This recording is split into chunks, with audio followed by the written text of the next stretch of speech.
अभ्यासयोगयुक्तेन चेतसा नान्यगामिना परमं पुरुषं दिव्यं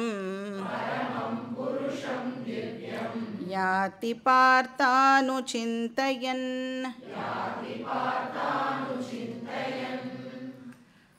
सो प्रयाण काले और सगुण उपासका अनुचिन्तयन्. அனுச்சிந்தையன் அப்படின்னு சொன்னால் பகவானை ஞாபகம் வச்சுக்கிறார், பகவானை சிந்திக்கிறார் அப்படின்னு அர்த்தம். என்ன மாதிரியான பகவானை அந்த லாஸ்ட் மொமெண்ட்டில் அந்த உபாசகா ஞாபகம் வச்சுக்கிறா அப்படின்னா பரமம் புருஷம் திவ்யம். பரமம் அப்படின்னா அவர் தான் இருக்கிறதுலே ஹையஸ்ட் ரியாலிட்டி அப்படின்னு அர்த்தம். பரமம்னா the highest, supreme, supreme reality. புருஷா, புருஷா அப்படின்னு சொன்னால் ரெண்டு அர்த்தம் இருக்குது புருஷா அப்படிங்கிற வார்த்தைக்கு. ஒன்று வந்து புரி ஷேதே இதி புருஷா அப்படின்னு பார்த்துருக்கோம். புரி அப்படின்னு சொன்னால் இந்த தேகம் அப்படின்னு அர்த்தம். ஷேதே அப்படின்னா வசிக்கிறது.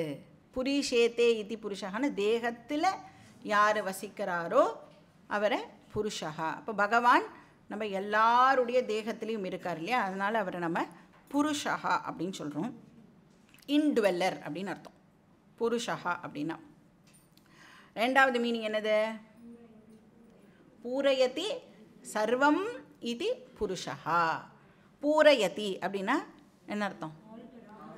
ஃபில்அப் பண்ணுறதுன்னு அர்த்தம். எல்லா இடத்துலையும் வியாபிக்கிறது. ஸோ அதாவது ஃபுல் ஆக்கிறது, அதுதான் பூரயதி. ஸோ இந்த ஹோல் கிரியேஷனை நிரப்புபவர் யாரோ அவரை வந்து புருஷா அப்படின்னு சொல்கிறோம்.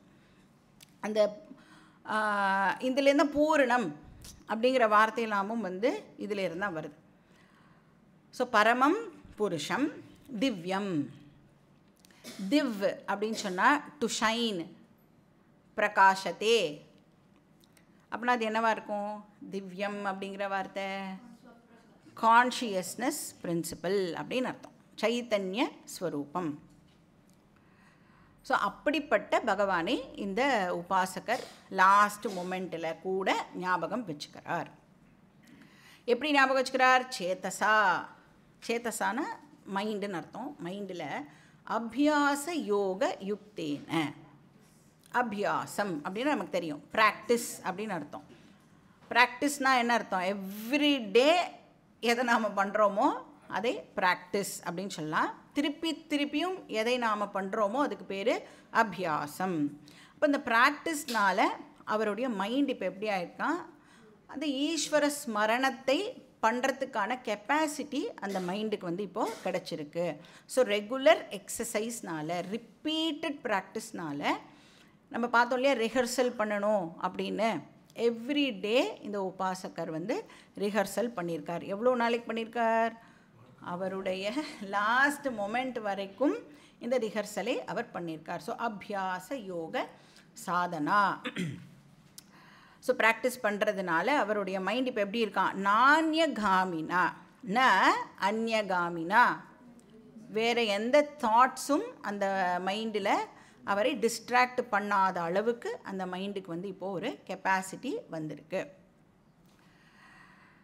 ஸோ இப்போ இந்த உபாசகரை பொறுத்த வரைக்கும் அது ரொம்ப நேச்சுரலாக நடக்கக்கூடிய விஷயம் அவருக்கு. இப்போ நம்ம வந்து எதையாவது ஃபோக்கஸ் பண்ணணுன்னா கஷ்டப்பட்டு மைண்ட் வந்து இங்கே ஓடுறது அங்கே ஓடுறது, அதை பிடிச்சி இழுத்துலாம் வைக்கணும் இல்லையா. ஆனால் உபாசகர் அந்த மாதிரி தான் அவருக்கும் ஓடி இருக்கும். ஆனால் ஒரு பீரியட் ஆஃப் டைமுக்கு ப்ராக்டிஸ் பண்ணி பண்ணி அந்த மைண்ட் வந்து என்ன சொல்கிறாரோ அதை வந்து இப்போது கேட்குற மாதிரி அவர் மைண்டை பழக்கி வச்சுருக்கிறதுனால லாஸ்ட் மொமெண்ட்டில் அவருக்கு ஈஸ்வர ஸ்மரணம் வந்து பாசிபிள்.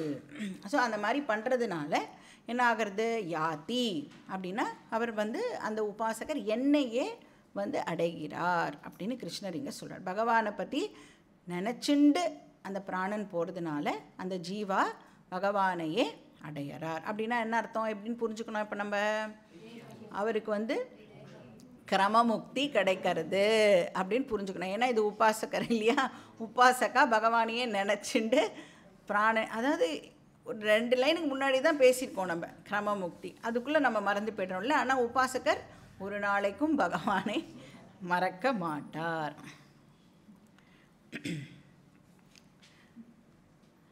ஸோ அபியாச யோக யுக்தின. ஸோ இப்போலேருந்தே நாம் அதை பழகிக்கணும். ஸோ இந்த ப்ராக்டிஸ்னால் அவரோட மைண்டு இப்படி ஸ்ட்ரெங்தன் ஆச்சு, டிஸ்ட்ராக்ஷன் எதுவும் இல்லாமல் அவரால் இருக்க முடியறது, லாஸ்ட்டு மொமெண்ட்டில் கூட பகவானே நினைக்க முடியறது.